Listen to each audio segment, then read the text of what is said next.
Então vamos falar um pouquinho, aula 9, sobre autovalores e autovetores. Eu vou começar, aí depois a gente retoma, tá? Bom, antes de fazer produto, espaço com produto interno, nós ficamos estudando as transformações lineares, né? Em particular, a gente estudou algumas aplicações do espaço nele mesmo, que é o que a gente chamou de operador linear.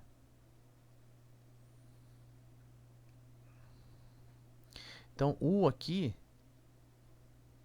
é um espaço vetorial, tá? Então, no nosso contexto, U é espaço vetorial. A princípio, não estou exigindo produto interno, tá? Só tô, depois eu vou começar a exigir que seja um espaço com produto interno. Inicialmente, só um espaço vetorial, tá? Ora, e também nesse primeiro curso, né, a gente imagina que a dimensão de U é finita, né? É um espaço vetorial de dimensão finita, tá? Bom, dá para acreditar? Você consegue imaginar que quanto o operador é linear, tá? Então dá para imaginar que quanto menor a dimensão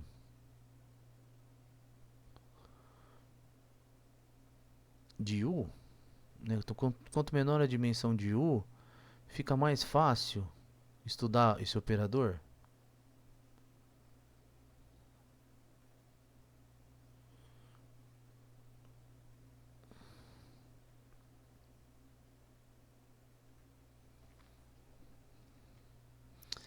Pensa em espaços vetoriais. Espaço vetorial de dimensão 1.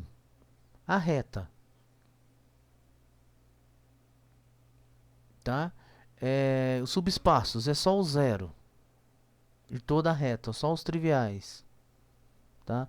Uma aplicação para ser linear da reta na reta, né, tem uma expressão bem característica, né, que é da forma AX. Então, se a dimensão n é igual a 1, né, essa transformação linear ela é uma coisa bem simplesinha, do tipo AX, né, se for da reta na reta, né, pensando que o U é a reta, né. Tá? Em dimensão 2, nós estudamos alguns operadores lineares no plano, né? Tá? De R2 em R2. Aí já complicou um pouquinho, né? Já tem vários tipos de operadores. No R3 já vai aumentando. Então, é de aceitar, né? Não é muito difícil de aceitar que quanto menor é a dimensão, mais fácil seria entender o operador U, tá?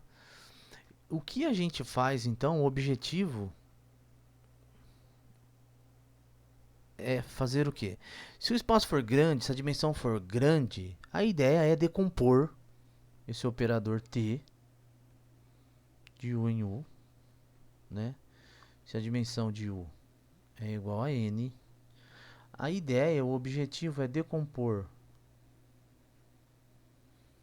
T em operadores definidos em espaços menores, de dimensão menores, né? Em subespaços,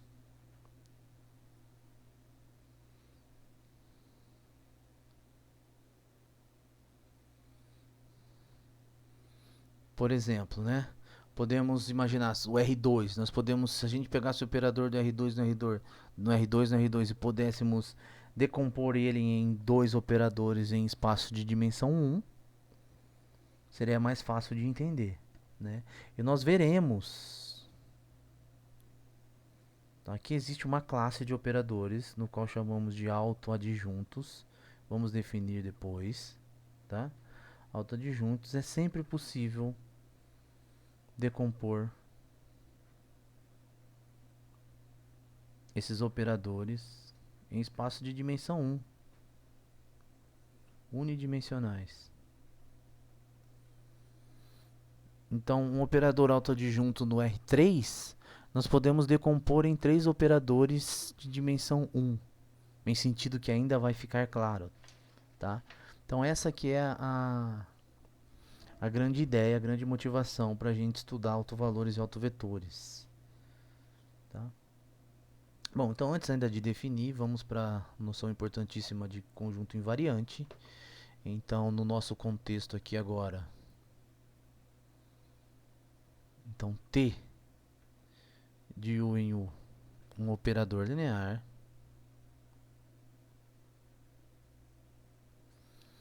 e F, um subespaço de U. Tá? Então, nesse contexto, nós dizemos que F é invariante. Então, vou fazer uma definição aqui.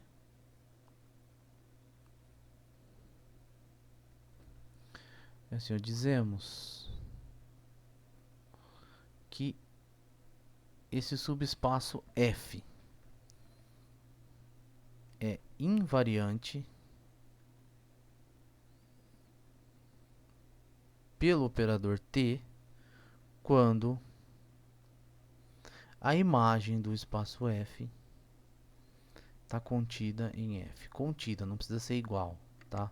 Pode estar contida e não ser igual.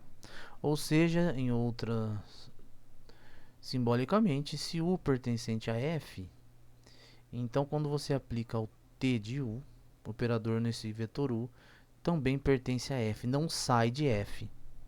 Dessa forma, né? Então quando F é invariante por T, né? Quando está implícito que é um operador, a gente só fala invariante. Então quando F é invariante, nós podemos olhar o operador T somente no espaço F. Então fazemos a restrição, é bem definida, né, a restrição de T ao subespaço F. Então é como se você tivesse aqui um espaço vetorial, tá? Seria o espaço U e você tem aqui um subespaço menorzinho aqui dentro, de maneira que ele é invariante, subespaço F. Toda vez que eu aplico a T, transformação, em cima desse próprio espaço, ele fica nesse próprio espaço. Então eu posso olhar a transformação T somente nesse espaço invariante. Posso a restrição, né? Tá? Ela é bem definida essa restrição. E aí a gente escreve T de F em F mesmo. Às vezes pode escrever assim também, né? T restrito a F. Tá? Então, essencialmente, a existência de um subespaço invariante permite o estudo de um operador mais simples, né? Por estar definido num domínio menor. Então, se você tem um subespaço invariante, é o primeiro indício de o que a gente estava discutindo acima, que é pegar esse operador T e diminuir, olhar ele num espaço de dimensão menor dentro do espaço vetorial U. Ok? Bom, agora então, vamos, antes de qualquer coisa, vamos pensar um pouquinho nesses espaços invariantes, né? Esses subespaços invariantes. Parece ser tão importante, né? Bom,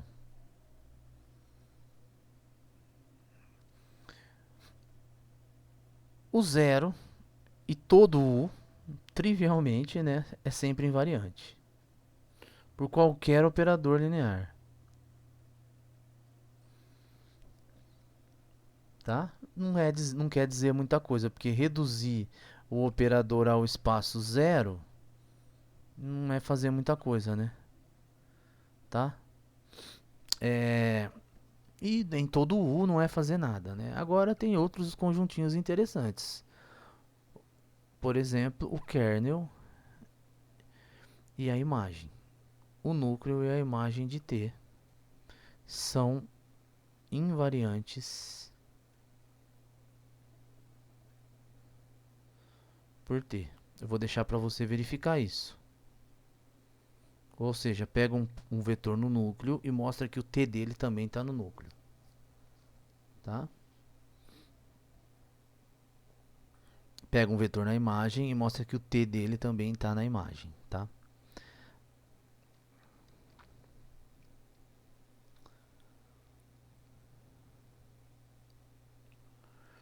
Um outro fato interessante é que eu disse no início, né, que o interessante vai ser quando esse subespaço tiver dimensão 1. Se esse subespaço, embora a gente ainda não tenha uma maneira, né, de obter esses espaços, vai vir a seguir, mas já podemos observar que se, é um fato, né, que se a dimensão de f é igual a 1, tá, e f é invariante, dentro do contexto, tá, gente, ó, é t de u em u, um operador linear, e f subespaço de u, tá? Se f é invariante por t, é equivalente à existência de um número real lambda, um escalar lambda, tal que t de u é igual a lambda u para todo u pertencente a f.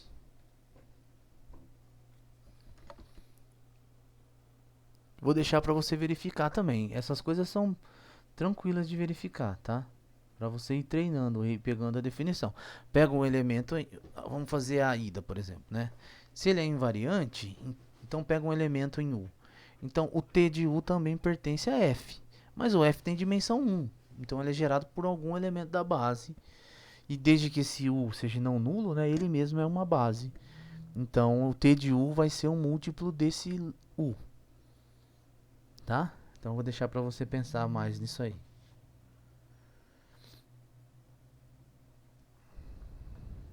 Vamos lá então, fazer aqui então a definição do que interessa.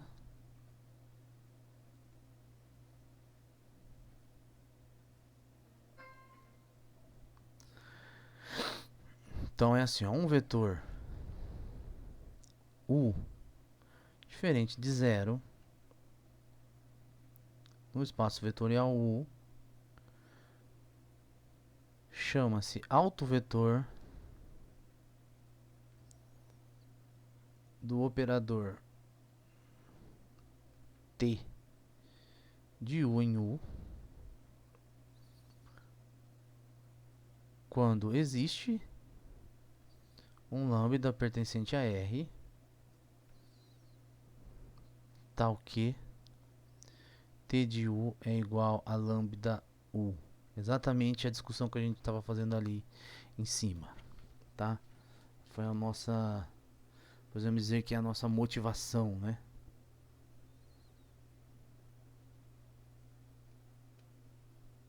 Tudo bem até aqui?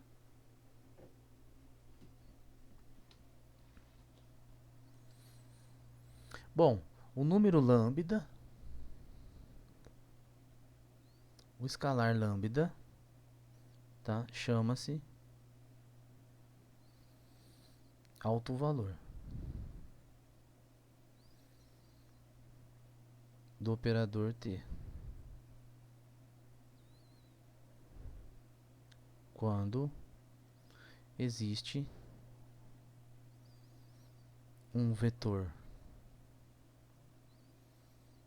não nulo U pertencente a U tal que T de U é igual a lambda U. Ok? Então basicamente a gente faz assim para lembrar, o T de U é igual a lambda U, tá? E o U é diferente de zero. Aí nesse caso, se isso acontece, o lambda pode ser zero, tá? O U não.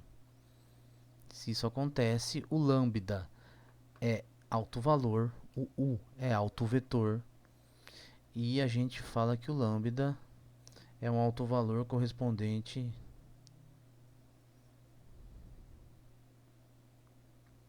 ao alto vetor U ou vice-versa, né? O alto vetor U é correspondente ao alto valor lambda, tá? Então, observação aqui, o lambda pode ser zero, tá? Lambda pode ser zero. O U que não.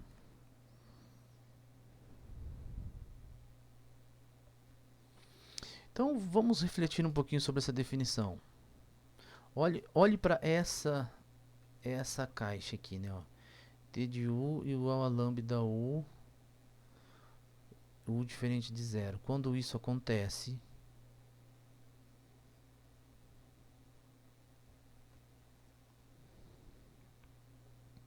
tá? U é autovetor e lambda é autovalor. Perceba que o lambda depende do U e o U depende do lambda nessa igualdade, né? Tá? Vamos refletir um pouquinho então sobre essa definição. Bom, então vamos fazer aqui uma observação. Se U é autovalor, ou seja, vale essa caixa que está em vermelho, é relacionada a lambda, né? Então, T de U é igual a lambda U. Mas se eu fizer W igual a um alfa U, pegar o U e multiplicar por um escalar, alfa pertencente a R, né? Então, T de W fica como? Então, T de W é igual a T de alfa U, mais a T é linear, isso fica alfa T de U. Isso daqui fica igual a alfa lambda U, que é igual a lambda alfa U, que é igual a lambda W. Ou seja, T de W é igual a lambda W. Qual que é a conclusão? Que se U é alto valor associado a lambda, ao autovetor lambda, então qualquer múltiplo de U, alfa U, também é autovetor associado a lambda. O espaço alfa U, o espaço gerado por U, né, que é o conjunto de todas as combinações alfa U, né, para alfa pertencente a R, né, é uma reta que tem como na direção do vetor U. Podemos pensar assim, né, de maneira mais geral, né, tá?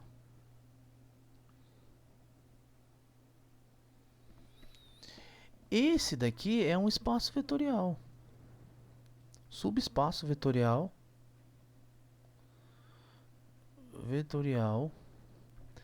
de dimensão 1. Ou seja, olha só, achar, vou colocar aqui a conclusão,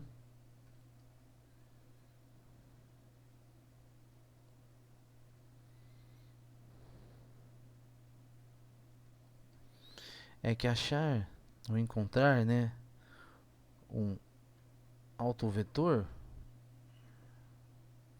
ou o que é equivalente a um autovalor, né, ou autovalor do operador T é o mesmo que encontrar um subespaço de dimensão 1 invariante por T.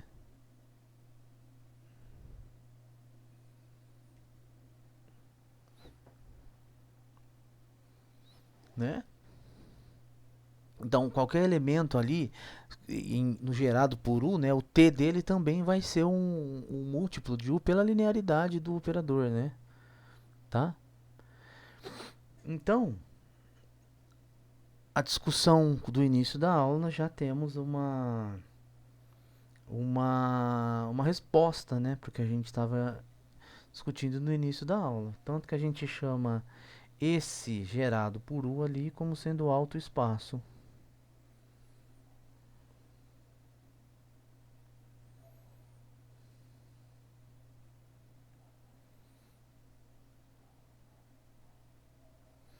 Na verdade, a gente define, né, um pouquinho mais geral, né?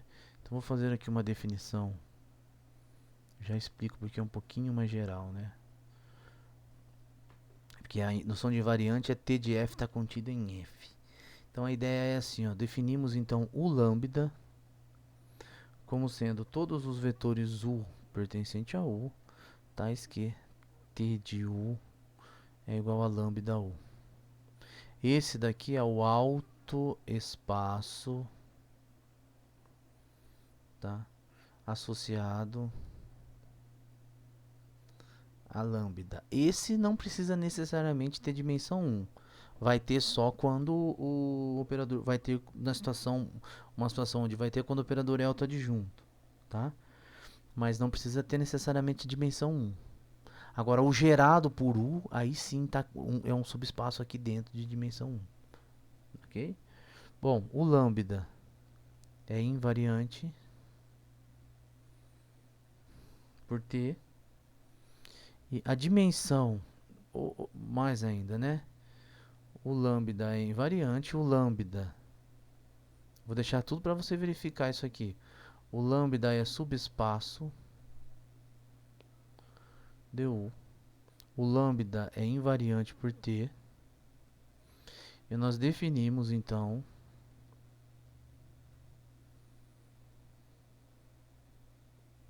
a dimensão de u lambda, nós chamamos de, definimos de assim, mg lambda.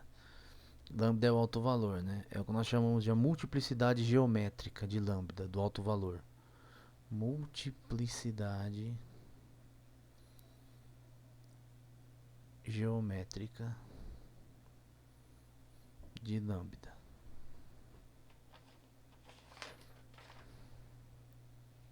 É claro, né? É abstrato, tem bastante informação, né?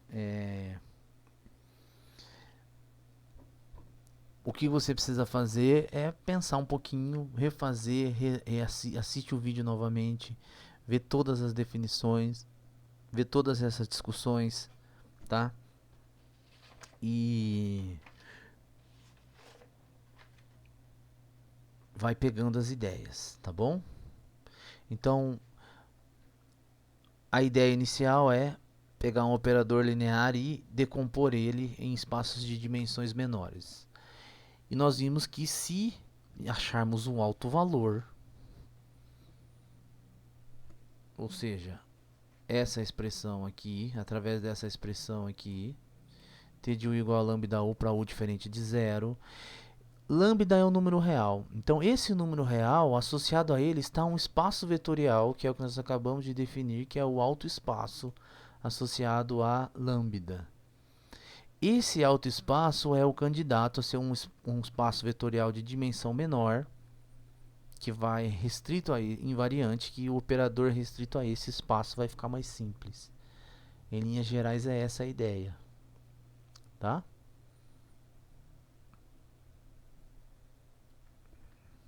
Bom, então para continuar a nossa discussão, agora eu faço uma outra, a mesma ideia.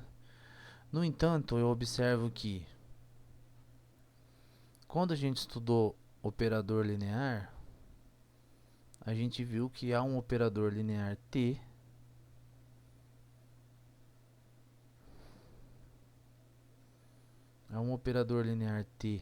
de U em U, um operador linear. E se a dimensão de U for igual a n, a esse operador linear T está associado em relação às bases canônicas uma matriz n por n. Tá? Vamos chamar essa matriz de A. Então, a matriz de T na base canônica, então esse operador linear gera uma matriz e uma matriz também gera o operador linear. Ok? Bom, a ideia é a mesma. O alto valor e o alto vetor de uma matriz é o alto valor e o alto vetor definido como os autovalores e autovetores do operador linear que essa matriz define. Tá? A matriz n por n. Toda matriz n por n determina um operador linear no espaço de dimensão n. Tá? Então, se u é diferente de zero, então quem é o operador linear? Então é t de u igual a lambda u, né? T de u igual a lambda u. Mas o t é multiplicar pela matriz, se você tiver uma matriz, né? Então fica a de u igual a lambda u Isso daqui é equivalente a escrever A de U menos lambda U igual a zero.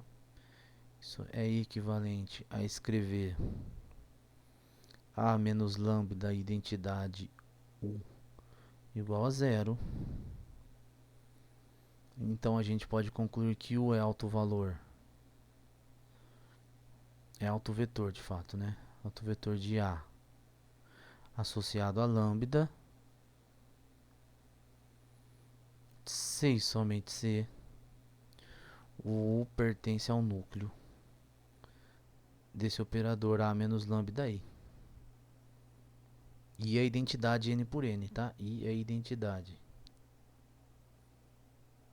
em U.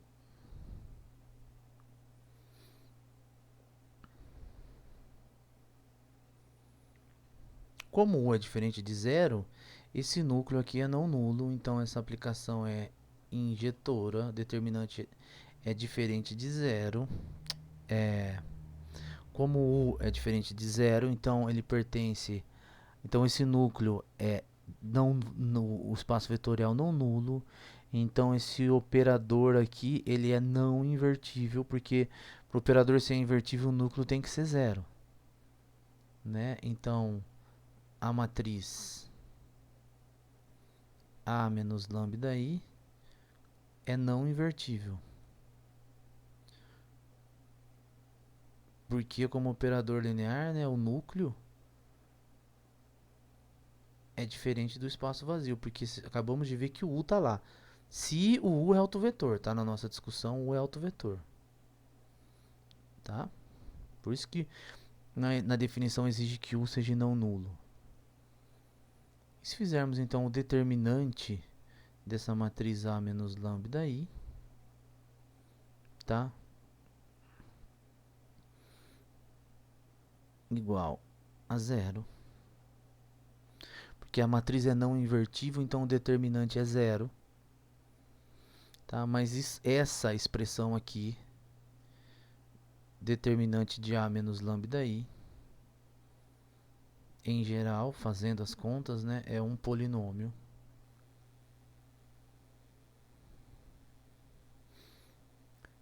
de grau n em lambda. Lambda como variável, tá? Nós chamamos isso de P lambda de A, como sendo determinante então de A menos lambda I. E esse é o que chamamos de polinômio característico. Vou dar exemplos tudo disso aqui já já.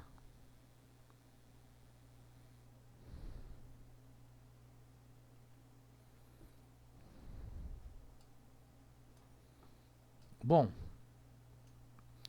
e daí que é um polinômio característico, né? Ou seja, agora, então o que que eu fiz? O que eu fiz a partir desse momento? Nós definimos autovalores para operadores lineares. Agora a gente começou uma discussão que é todo operador linear está associado a uma matriz, né? E toda matriz é associada a um operador linear. No entanto, utilizando as ideias de matrizes, a gente chegou num polinômio de grau n em lambda para achar esse alto valor. E, de sorte, existe um teoreminha que chama Teorema Fundamental da Álgebra.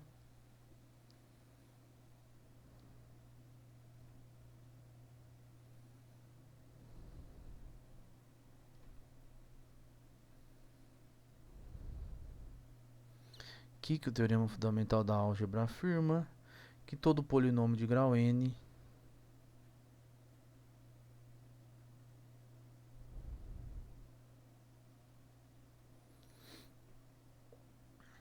possui, aqui contando a multiplicidade, né, como raiz, né, contando a multiplicidade,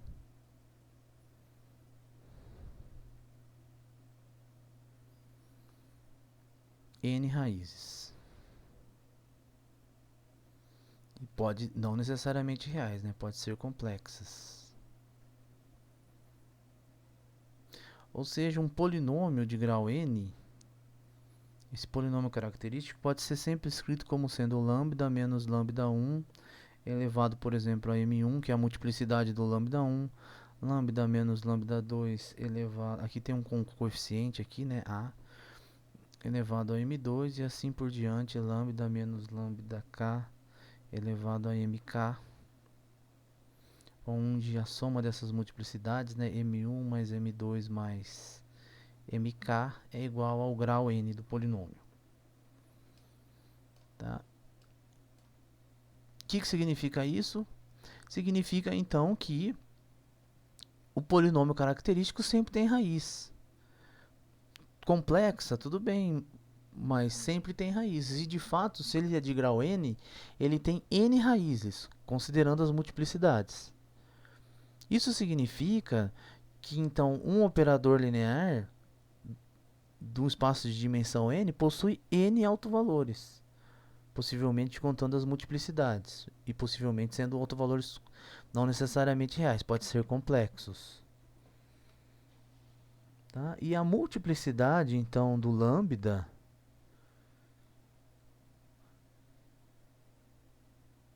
como raiz do polinômio característico é o que nós chamamos de multiplicidade algébrica.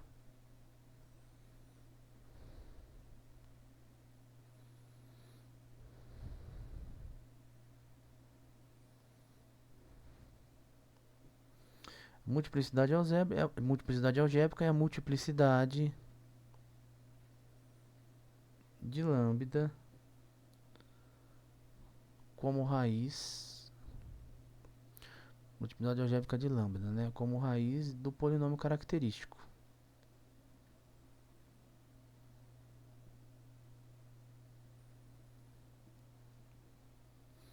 Tá? Quantas vezes é esse númerozinho que aparece aqui em cima, ó.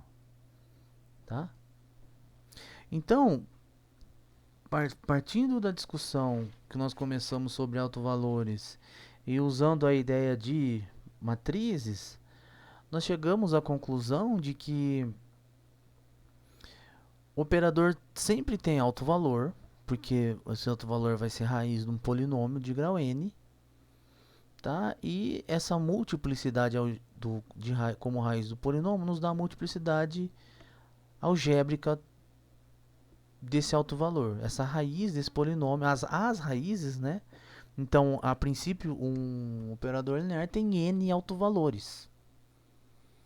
Tá? Então, o operador linear, qual que é a conclusão que a gente conclui, né? Qual que é a nossa conclusão? Então, o operador linear T de U em U, operador linear, se a dimensão de U é igual a n, então a conclusão é que possui n autovalores. Pode ser complexos e contando a multiplicidade, né?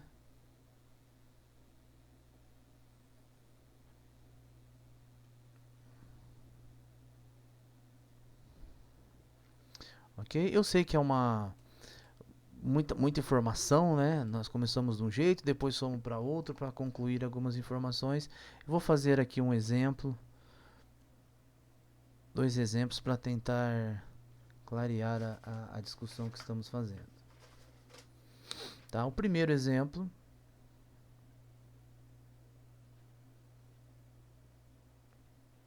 seria um espaço onde a dimensão de U é igual a n e o operador mais simples possível que seja o não nulo, né? A identidade. O que a identidade faz? Leva o vetor nele mesmo. Então, nesse caso, observe que nesse caso, U é fixo, né? O operador basicamente ele não faz nada. Ele deixa todo mundo parado. Ele leva o U nele mesmo, fixa o U. Então, T de U é igual a U por definição.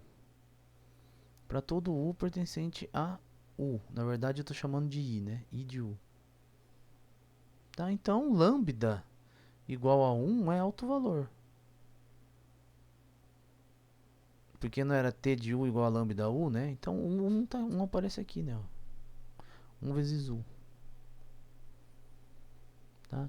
O espaço gerado por esse lambda é todos os U pertencentes a U, tal que T de U é igual a U.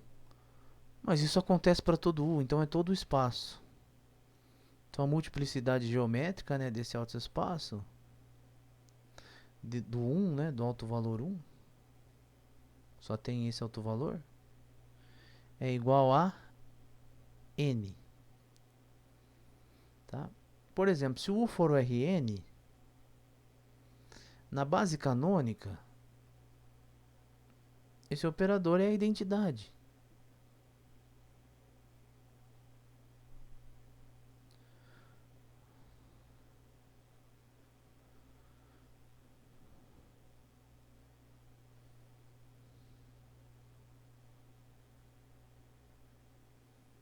Esse operador é a identidade. O polinômio característico, se você fizer A menos lambda I, vai ser 1 menos lambda, 1 menos lambda, 1 menos lambda, 1 menos lambda. E o determinante, então, é o determinante, tá, dessa identidade. Menos lambda, né? E tudo zero aqui fora. É nada mais do que 1 menos lambda elevado a n. Então, olha só, é um polinômio de grau n.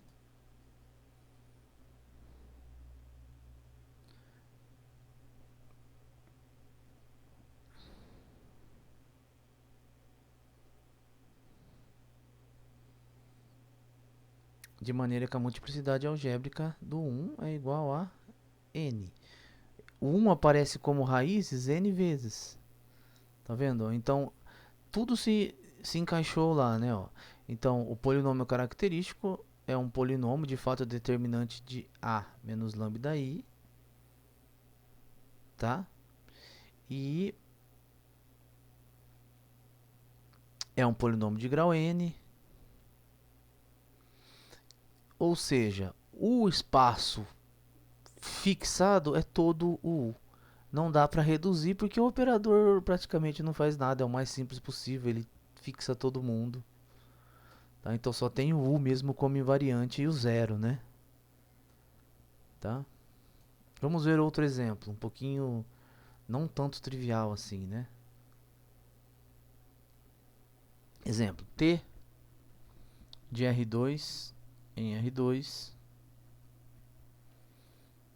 T de XY igual a X menos Y. É a reflexão no eixo X.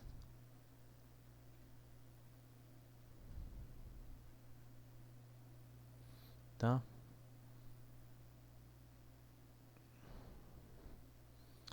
Essa discussão está extremamente ligada com algumas ideias geométricas, né? Então, o que esse operador faz? Aqui está o refletir sobre o eixo x, ele vai jogar aqui embaixo, né? Vai fazer uma reflexão aqui embaixo, né?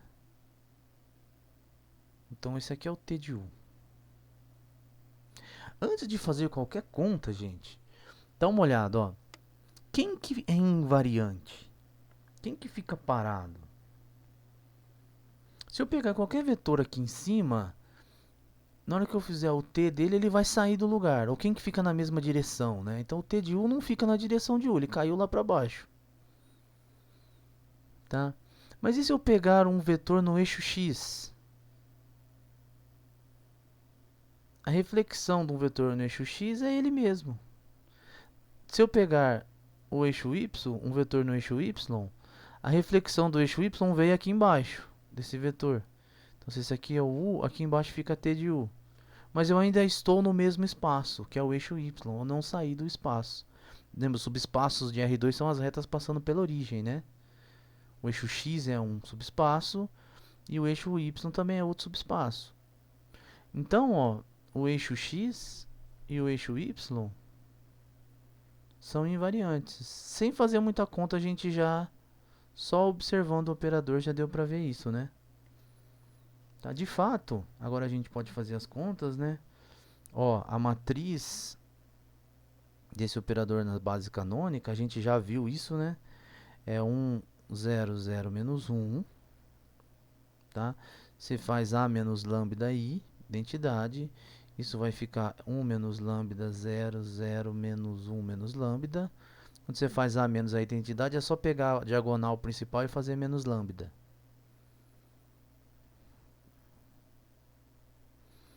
Então, o polinômio característico, é só calcular o determinante disso aqui. Vai ser igual a 1 menos lambda, menos 1 menos lambda, menos 0, que é outra diagonal. Então, aqui já tem um polinômio. E quem são as raízes do polinômio? Lambda igual a 1 e lambda igual a menos 1. A multiplicidade algébrica deles é 1. Né? Ele aparece uma vez só como raiz. Tem duas raízes, é um polinômio de grau 2. Nós estamos no R2. Tá? E quem que são os autoespaços? Os autoespaços só pode ser aqueles dois eixos invariantes.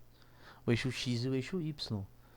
Tá? Então, o autoespaço, né, o R2 associado ao 1 aqui, né, nada mais é do que os xy pertencente ao R2, tais que o t é igual a, ó, o t vai fazer x menos y, é igual a 1 vezes xy.